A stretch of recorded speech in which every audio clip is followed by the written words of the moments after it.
Hello students, today we are going to talk about that how halogens can be prepared. इससे पहले previous video में मैंने बता दिया था कि हेलोजेंस कैसे बनता है। तो आज पढ़ेंगे हेलोजन कैसे बनेगा, और जिसमें सबसे पहला जो स्टेप है स्टूडेंट, जो पहला मेथड है that is by direct halogenation. ठीक है, इसमें हम सीधे हेलोजिनेशन करवा देंगे, किसी हेलोजन की रिएक्शन करा देंगे एरोमेटिक हाइड्रोकार्बन के साथ में। ठीक है, तो एरोमेटिक हाइड्रोकार्बन में स्टूडेंट हम पहले जो हम केवल बेंजीन लेंगे, इसको ले सकते हैं। इसके अलावा एक एरोमेटिक हाइड्रोकार्बन जैसे कि जो एनसीईआरटी में रिएक्शन दी गई है, तो उसमें हम यूज़ करेंगे मिथाइल बेंजीन, और जिसको कोई टोल्यूइन भी कहते हैं। तो मिथाइल बेंजीन भी कहते हैं इसको, और टोल्यूइन भी कहते हैं। मिथाइल बेंजीन या फिर टोल्यूइन। ठीक है, इन दोनों का यूज़ हमें करना है स्टूडेंट। ठीक है, तो अब इसमें सबसे पहले हम इसको ले रहे हैं स्टूडेंट, एक एरोमेटिक हाइड्रोकार्बन जिसमें सबसे सिंपलेस्ट जो आपका बेंजीन है, इसको ले रहे हैं। और जब कभी भी स्टूडेंट एरोमेटिक हाइड्रोकार्बन जैसे बेंजीन की रिएक्शन हम FeCl3 के साथ में या AlCl3 के साथ में करवाते हैं, इसकी रिएक्शन हम करवाएंगे FeCl3 के साथ में, जिसको मतलब ये आपका रिएजेंट रहेगा। ठीक है ना, रिएजेंट रहेगा। और AlCl3 यूज़ हम लोग कर सकते हैं, एल्युमिनियम क्लोराइड यूज़ कर सकते हैं। और सबसे इम्पॉर्टेंट बात कि यहाँ पर आप क्लोरीन ले सकते हैं या आप ब्रोमीन भी ले सकते हैं। ठीक है, मतलब आपको बेंजीन की रिएक्शन सीधे करा देनी है क्लोरीन के साथ में। और कैटलिस्ट में आप FeCl3 और AlCl3 यूज़ कर सकते हैं। इसका रोल बताऊँगा क्या होता है अभी आपको। तो सबसे पहले तो रिएक्शन नोट कर लीजिए कि कैसे रिएक्शन होगी। तो मैंने बेंजीन लिया है और इसकी रिएक्शन सीधे मैंने करा दी क्लोरीन के साथ में। आप इसको Cl2 को ऐसे लिख लीजिए, या अगर ऐसे नहीं लिखेंगे तो एक तरीका और है, आप इसको इस तरीके से लिखेंगे तो ज़्यादा अच्छा रहेगा। आप इसको ऐसे रखिए अलग करके, तो ज़्यादा समझ में आएगा अच्छे तरीके से। तो जैसे मैंने यहाँ पे लिखा Cl, सिंगल बॉन्ड Cl लिखा मैंने यहाँ पर, और यहाँ पर लिखा हुआ है मैंने फेरिक क्लोराइड, FeCl3 है अपने पास में। और ये डार्क कंडीशन है यहाँ पर, मतलब रिएक्शन डार्क में करानी है हमें, ये not in presence of light, excess light नहीं होनी चाहिए। तो स्टूडेंट होगा क्या कि यहाँ पे एक जो Cl है वो यहाँ पर लग जाता है, और यहाँ पे आपको मालूम है कि बेंजीन के पास में 6 हाइड्रोजन होते हैं, तो यहाँ से एक H हट जाता है यहाँ से, और ये वाला H यहाँ से जो हटेगा वो इससे मिल जाएगा और बना लेगा HCl, और ये Cl ऊपर लग जाता है यहाँ पर। ठीक है, तो इस तरीके से हमारा यहाँ पर क्लोरोबेंजीन का फॉर्मेशन हो जाता है, क्लोरोबेंजीन, और आपको साथ में मिल जाता है HCl। तो ये सबसे सिंपल रिएक्शन है स्टूडेंट, तो नोट कर लीजिए। ये this is called direct halogenation. हमने बेंजीन लिया और बेंजीन की रिएक्शन सीधे हमने करवा दी है हेलोजन के साथ में। यहाँ पर चाहे तो आप ब्रोमीन भी ले सकते थे, और तो ब्रोमीन बेंजीन बन जाता है। ठीक है स्टूडेंट्स, अब बात आती है कि यहाँ पर ये जो FeCl3 है, इसका रोल क्या है। तो जो FeCl3 होता है स्टूडेंट्स, FeCl3 है फेरिक क्लोराइड इसको बोलते हैं। इट हेल्प्स इन फॉर्मेशन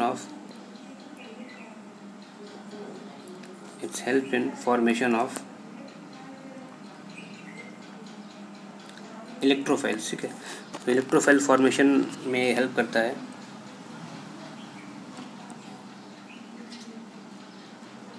और इसका जो मैकेनिज़्म है वो क्लास 11th की बुक में दिया हुआ था स्टूडेंट, तो अभी मैकेनिज़्म आपसे नहीं पूछेगा यहाँ पर। तो एक तो ये तरीका हो गया स्टूडेंट कि हम डायरेक्टली बेंजीन की रिएक्शन करवा लें किसी भी हेलोजन के साथ में, ये तरीका है एक तो। इसके अलावा स्टूडेंट हम क्या कर सकते हैं, we can also take methyl benzene, जैसे कि टोल्यूइन में कहा था मैंने, ले सकते हैं। तो अगर हम टोल्यूइन ले लेंगे तो उस वाले केस में क्या करना है स्टूडेंट कि जैसे कि अगर मैं यहाँ पे मैं टोल्यूइन ले लेता हूँ, CH3 लिया मैंने यहाँ पर जो मिथाइल ग्रुप होता है स्टूडेंट, इसको इलेक्ट्रॉन डोनेटिंग ग्रुप कहा जाता है, जैसे इलेक्ट्रॉन डोनेटिंग ग्रुप EDG।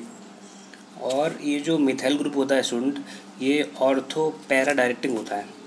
मतलब जो मिथाइल ग्रुप होता है ये ऑर्थो पैरा डायरेक्टिंग होता है।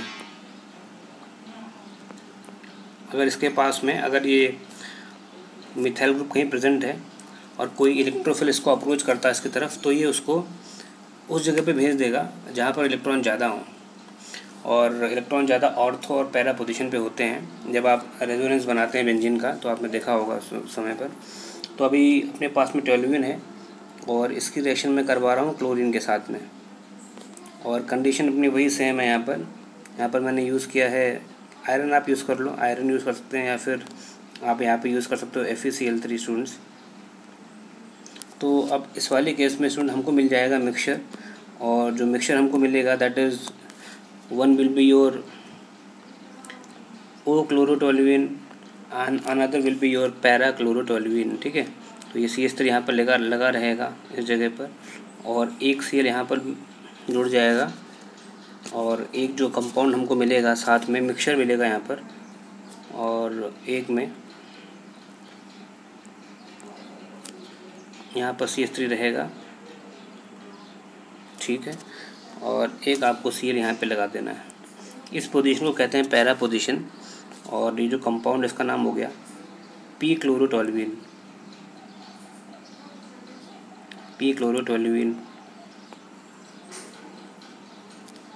Understood. And this one is O chlorotoluene, इसका नाम है ओ क्लोरोटोल्यूइन या ऑर्थो क्लोरोटोल्यूइन जिसको बोल सकते हैं। अब स्टूडेंट ये जो मिक्सचर हमको मिलेगा, जो मिक्सचर मिलेगा इसको आसानी से अलग कर सकते हैं, क्योंकि इनका जो मेल्टिंग पॉइंट होता है उसमें डिफरेंस होता है, तो इनको आराम से अलग किया जा सकता है। तो ये पॉइंट आप नोट कर लो, क्योंकि ऐसा क्वेश्चन पहले पूछा जा चुका है, इस पर नहीं लेकिन दूसरा चैप्टर था उससे पूछा गया है। तो यहाँ पर जो ऑर्थो और जो पैरा आइसोमर्स बने हैं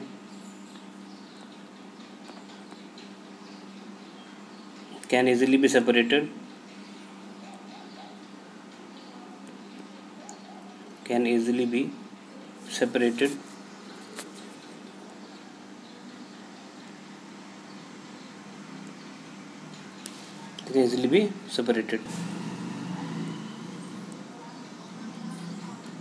due to difference in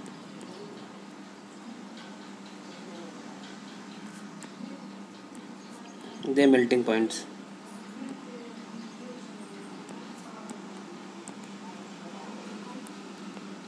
ठीक है स्टूडेंट, तो इस वाले जैसे मेथड में हमने एक तो सिंपल बेंजीन लिया था और सीधे इसमें हेलोजिनेशन करवा दिया, और दूसरा जो था वो हमने लिया है मिथाइल बेंजीन जिसको टोल्यूइन कहते हैं, और टोल्यूइन की रिएक्शन हमने क्लोरीन के साथ में करवा दी स्टूडेंट। ठीक है ना, तो क्लोरीन से करवा लो या ब्रोमीन से करा लो, ये बहुत ही इजी मेथड होता है। लेकिन स्टूडेंट अगर आयोडीन के साथ में करवाना चाहते हैं तो उसमें थोड़ा सा प्रॉब्लम है, एक्सेप्शन है, आपको कुछ याद भी रखना पड़ेगा यहाँ पर, और वो इम्पॉर्टेंट पॉइंट क्या है उसके बारे में भी डिस्कस कर लेते हैं। तो स्टूडेंट जब कभी भी आयोडीन के साथ में रिएक्शन करवानी होती है तो उसमें हमें एक चीज़ ध्यान रखनी पड़ेगी, that we have to use strong oxidizing agent also. यहाँ पर लिख दे रहा हूँ मैं, in case of preparation of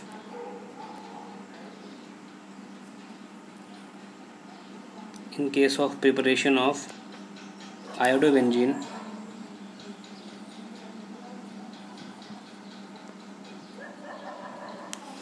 strong oxidizing agent should be used,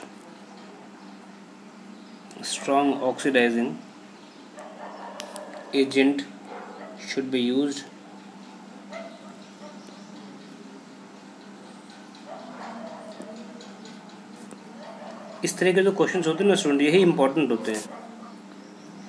ये जो क्वेश्चंस होते हैं ये रीज़न में आ जाते हैं कि ऐसा क्यों होता है, और यही बच्चे हैं यूजुअली इसको नहीं पढ़ते हैं, इन चीज़ों को स्किप कर जाते हैं।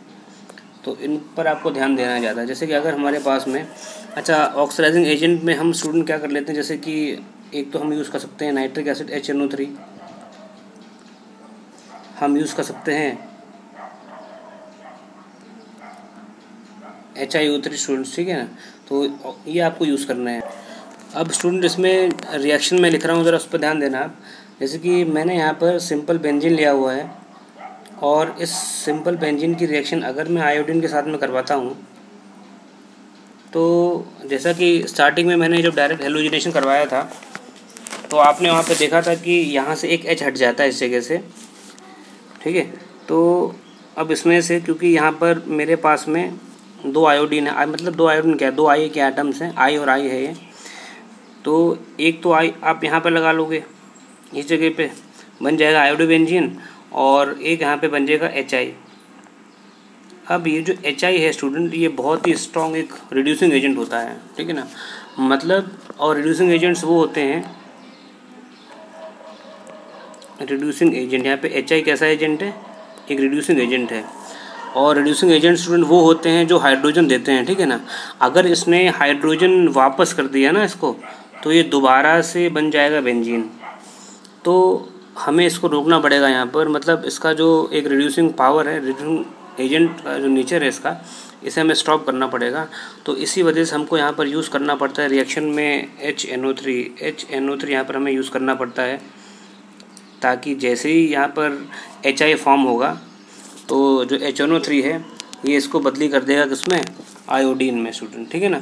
तो यहाँ पर इसका ये बहुत ही इम्पोर्टेंट रोल है कि इसको आप ध्यान रखो। जैसे ही HI यहाँ पर फॉर्म होगा तो जो नाइट्रिक एसिड है HNO3 है, ये डायरेक्टली इसको बदली कर देगा किसमें, आयोडीन में कन्वर्ट कर देगा, और वाटर का मॉलिक्यूल H2O भी होगा, ठीक है ना। तो आपको समझ में आया होगा कि यहाँ पे इसका रोल क्या है। It will convert HI formed to iodine. अगर हम यहाँ पर HNO3 का यूज़ नहीं करेंगे तो फिर ये जो HI है ये वापस, मतलब ये रिएक्शन रिवर्सिबल भी हो सकती है। तो ये आपको ध्यान रखना है पॉइंट यहाँ पर।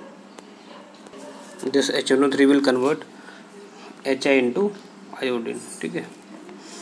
तो ये आपको पॉइंट ध्यान रखना है। इसके बाद में स्टूडेंट एक और इम्पॉर्टेंट रिएक्शन है, that is by send mayor reaction. बहुत इंपॉर्टेंट रिएक्शन है। नेम रिएक्शन जितनी भी हैं वो सारी ही इम्पॉर्टेंट होती हैं स्टूडेंट्स। तो सेंड मेयर रिएक्शन कैसे होगी इसको पढ़ना है हमें। सेंड मेयर रिएक्शन देखिए ज़रा, सेंड मेयर्स रिएक्शन। इसमें स्टूडेंट हमको पहले तो देखो इसके स्टेप याद रखो। सबसे पहले तो हमको लेना है 1 degree amine, 1 degree aromatic amine लेना है, ठीक है। अभी आपने चैप्टर अमाइन पढ़ा नहीं होगा तो पता नहीं होता कि अमाइन क्या होता है, लेकिन फिर भी ध्यान रखो एरोमेटिक अमाइन लेना है हमें। मैं समझा दूंगा क्या होता है। और एरोमेटिक अमाइन की रिएक्शन हमको करनी है विथ नाइट्रस एसिड। हमें लेना है यहाँ पर HNO2, और जैसे ही आप यहाँ पर HNO2 ले लोगे तो सबसे पहले आपको मिल जाएगा ये N2Cl, जिसको बोलते हैं बेंजीन डाइज़ोनियम क्लोराइड। सबसे इम्पोर्टेंट है N2Cl। इसके ऊपर आपको एक पूरा टॉपिक भी मिलेगा अमाइन चैप्टर के बाद में। और जैसे ही N2Cl बन जाएगा स्टूडेंट, जैसे ही N2Cl बन जाएगा, ये 20 स्टेप है, मतलब ये रिएक्शन जो है वो 2 स्टेप में हो रही है। जैसे ही N2Cl का फॉर्मेशन होगा उसके बाद में जो दूसरा स्टेप है इसको आप नोट करेंगे, बेंजीन डाइज़ोनियम क्लोराइड का फॉर्मेशन हो जाएगा N2Cl का। तो हम इसकी रिएक्शन करा देंगे कॉपर के हैलाइड के साथ में। जैसे कि अगर मुझे क्लोराइड बनाना है तो मैं CuO2Cl2 लूँगा यहाँ पर, तो यहाँ पर आ जाएगा Cl, और यहाँ से ये जो डाइज़ोनियम ग्रुप होता है N2 ग्रुप होता है, यहाँ से ये हट जाता है, रिप्लेस हो जाता है, और हमें क्लोरोबेंजीन या ब्रोमोबेंजीन जो भी बनाना चाहते हैं वो मिल जाता है आसानी से, ठीक है। तो ये 2 स्टेप आपको ध्यान रखने हैं। और ये जो रिएक्शन है इसको हम सेंड मेयर रिएक्शन कहते हैं। इसको मैं दोबारा से अब प्रॉपरली लिख दे रहा हूँ, तो आपको ये माइंड मेकअप करना है कि रिएक्शन 2 स्टेप में होती है। So I am writing the reaction again. अब ये समझ लीजिए कि अमाइंस क्या होते हैं स्टूडेंट। तो जब कभी भी किसी भी कंपाउंड के ऊपर, चाहे वो एलिफेटिक हो और चाहे वो एरोमेटिक हो, उसके ऊपर जब NH2 लग जाता है तो उसको हम अमाइन कहते हैं, ठीक है। तो फिलहाल अभी नीचे क्योंकि बेंजीन लगी हुई है तो इसे एरोमेटिक कहा जाएगा, एरोमेटिक अमाइन। और एरोमेटिक अमाइन की रिएक्शन हमें करवानी है HNO2 के साथ में, HNO2 के साथ में, जिसको बोलते हैं नाइट्रस एसिड। और स्टूडेंट ये फ्रेशली बनाया जाता है, फ्रेशली प्रिपेयर किया जाता है। तो इसकी जगह पर आपको क्या करना है, आपको मिक्सचर लेना है, ये नहीं लेना है डायरेक्टली। कई बार ये अवेलेबल नहीं होता, डायरेक्टली मिलता नहीं है। तो हमें यहाँ पर लेना है NaNO2, सोडियम नाइट्राइट लेना है, और HCl लेना है। इसका मिक्सचर लेना है स्टूडेंट, ठीक है ना। ये ध्यान रखना है, बुक में आपको ये लिखा हुआ मिलेगा। और इसका जो मिक्सचर होता है यहीं से हमको मिलता है HNO2। देखो आप ध्यान से, मैं इसे इनके रिएक्शन होने से मिल जाता है हमें HNO2, देख रहे होगे आप। तो और ये जो प्राइमरी अमाइन है, 1 डिग्री अमाइन है, एरोमेटिक अमाइन, इसको हम एनालीन भी कहते हैं, ठीक है।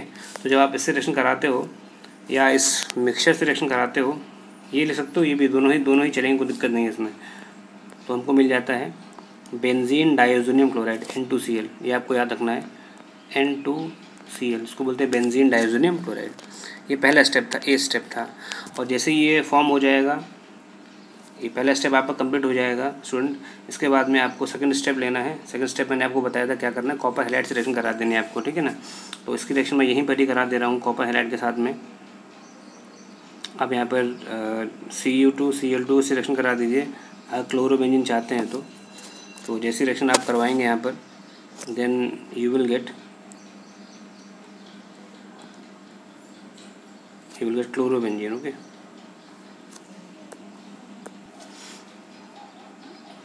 तो ये रिएक्शन स्टूडेंट हो जाएगी, यहाँ मिल जाएगा क्लोरोबेंजीन मिल जाएगा हमें, और जो डाइजोनियम ग्रुप था, इंटो ग्रुप था, वहाँ से रिप्लेस हो जाएगा।